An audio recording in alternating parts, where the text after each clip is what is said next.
gathering speed as you go along. And so then once everybody's jumped in with their creativity, then there's practice and there's adjusting and do it louder, go over there. Maybe you want to think about a different way to say that. Yeah, we're actually at the stage now where the script actually isn't even totally written. We've got 2 more scenes or 3 more scenes that we need to write. But each time we come into rehearsal, and have been for the last 6 weeks, I guess, we bring in a section of the script and we do what we call put it on its feet. We stage it. So we know what the set's going to look like. We tape it out on the floor and we get people moving around. So you're going to come in here, this is your entrance, you're going to say your lines here, you're going to go this way. And that's sort of the first step in getting this play up. Then we will start fine-tuning it, if you will. We'll start going in and saying, okay, maybe you need to say this a little bit louder, or, try that song again, stuff like that. So. And for both of you being theater people, how does this compare, being in a small town and in a small town theater production? I mean, not better or worse, but I love is it satisfying? You love it? I love it. It's much more relaxed. Yeah. And it just can go, it's relaxed. It goes where it goes, it's wonderful. It's a real creative process. And it's a real community building process. And not that professional theater isn't community building, it's just community building in a different way. Within its little Within its own little world. And this is there's more pressure. Yeah. And this is, this is not an enterprise designed to make money. Right. This is an enterprise designed to make a play. And that's it. And that's where it stops, Right. I mean, but at the same time, everybody's learning. I mean, I've learned so much about this town, I can't tell you. I'm like, I want to move to Cavendish. We all have people who have lived here for years are learning stuff they never knew. Yeah. Right. So it builds a real community spirit, and as satisfying as professional theater can be, this is satisfying on entirely different levels. Yeah, I think, well, let's see. 2 years ago we did Spoon River, and then I guess it was 3 summers ago in Mount Holly we did a production of Our Town in which I performed.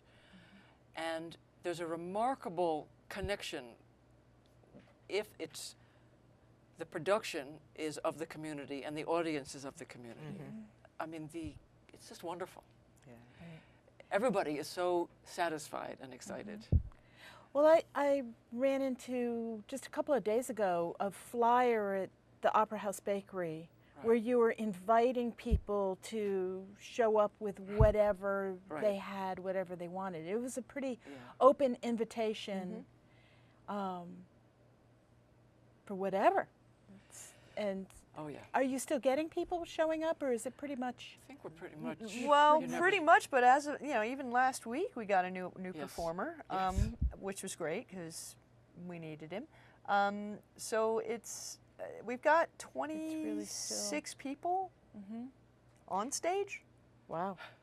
And then do you have backstage also? And then we've got backstage. We have people who are involved, just in working on props and costumes, just in sets, who are not performers, don't want to be on stage.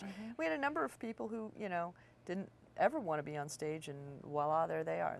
They're on stage now. And anybody who wanted to be on anybody who wanted to be on stage could be. Right. We haven't turned anybody away. And there's no audition process. Right. It's like, okay, so you're here today for this rehearsal, and this is the scene we're working on, so guess what? You're in it. So we see Martha reading? Yeah, what's wonderful about this clip that you're going to see is the process of creating this script has been, as I mentioned before, pulling from historical documents. And we've found some amazing things. And so what you're going to see is one of our performers reading. This is just a first read-through of the script. This isn't a performance per se. One section that we just found kind of exciting and instructive in terms of what the feeling in this town really is. Great. By 1890, the Proctorsville Mill was the second largest in the state, working almost 24 hours a day with 175 employees. In 1896, it got electricity from a dam built where Fitton's Mill used to be, though it took some convincing. In 1898, the Gay Brothers Woolen Mill had 80 employees working day and night.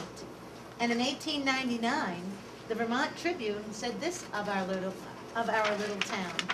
The grand old town of Cavendish, with its prosperous factories working night and day, and with a prospective development of its wonderful water powers. So where did these historical sources come from? You said you looked at stuff first at the very beginning. Yeah, some of it, you can find online, just a general outline.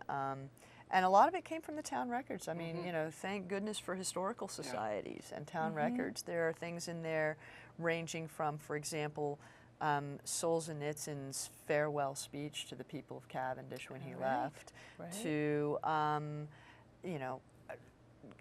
anything you might want to know about the fine details of the various mills during the 1820s. I mean, you could find how many rolls of thread they went through if you want that level of detail. So you went, and some of the first help you got was people at the Historical Society saying, "Here, read this." The town office. And the town office who happened to be involved in the project as well. So volumes of things got brought in, big boxes of things, and big poster boards. Enough and, for another 10 years worth of well, performances. we've actually decided that there's enough material there that you could do this for every year for the next 15 years. Because we had to cull down. We had a lot of stories, and then we had to say, okay, what really is this play about? And we came up with what we call in theatrical jargon the arc, or the through line, the theme of what the story is, and then we picked scenes. We picked some of the stories and said, okay, so this is going to go here and this is going to go there, and we have 2 acts, and where the break is, and so yeah, and a lot of it comes from historical document, and even if we've taken some of what somebody said historically, or interviews with people who remember certain periods. Yeah, that's right. For instance, and not just I, but others of us, I talked to a lot of the old people in the town, for instance.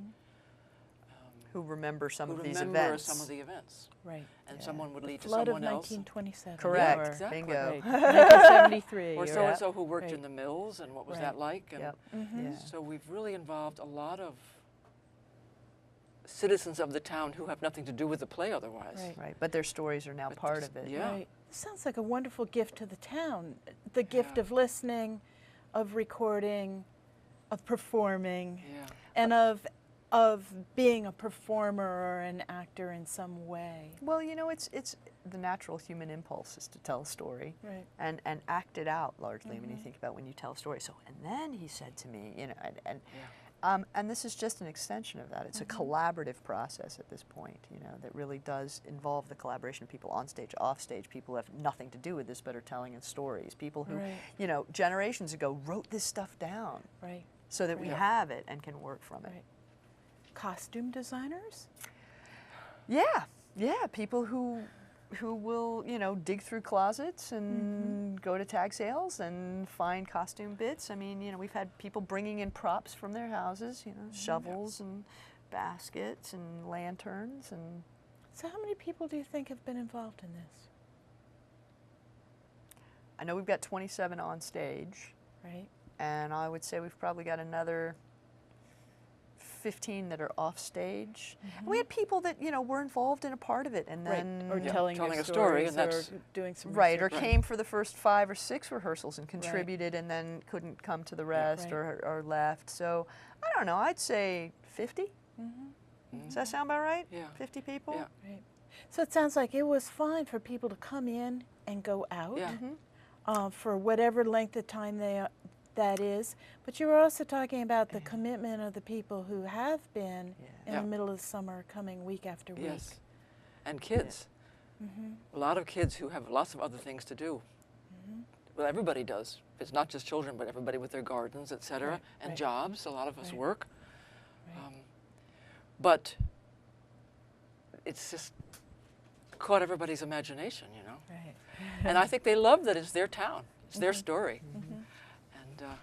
And really, here we are 12 weeks into a 16-week process, and, people have been there every single time, every Thursday, and if they missed a Thursday, fine, they were still back, and they would be like, well, what happened? What did we miss? What stories did you tell? What did we miss? And so somebody's been documenting this. So if they missed a week, you can say, here's here's Well, we fill them in fill 'em various in. ways, yeah. right.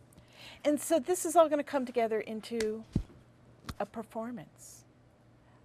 You want to say something about the coming together? I think you have a clip of a song. Well, the song Yes. is really interesting because, you know, as we've mentioned, we got about halfway into this and people started going, "This should be a song," and it was like, okay, so write it for us. So the clip we're going to see is actually just people just learning a song that was written, you know, 2 days before we walk into rehearsal about the town farm during the Depression era, The poor farm. the poor farm. Right. Yeah. So Great. you see us Watch rehearsing that. it. Okay.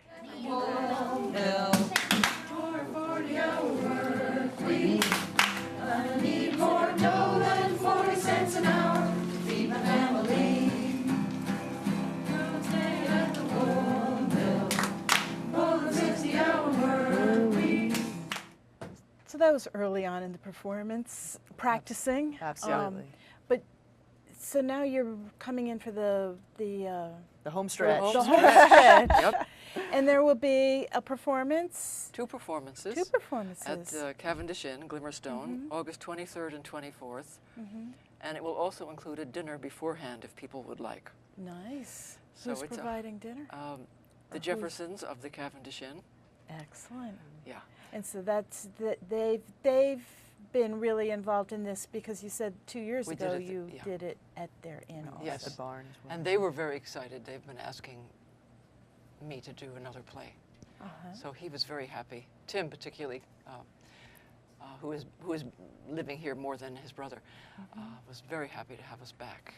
So It's they're great to have that barn used. Years and I years know. ago I went to some performances. It's a stunning Jimmy wonderful J and place. his slide guitar, I think it was. But It's a terrific space, and again, you know, this whole thing culminates in kind of an old-fashioned community event. You know, it reminds me of the pageants that towns used to have in the 1800s or during the WPA.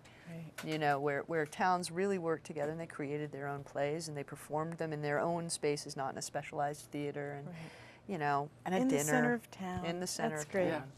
Okay, so this has been wonderful. Thank you for being with us. Well, thank Thank you for having us. Lauryn Axelrod, Bridget Leicester, the Cavendish community.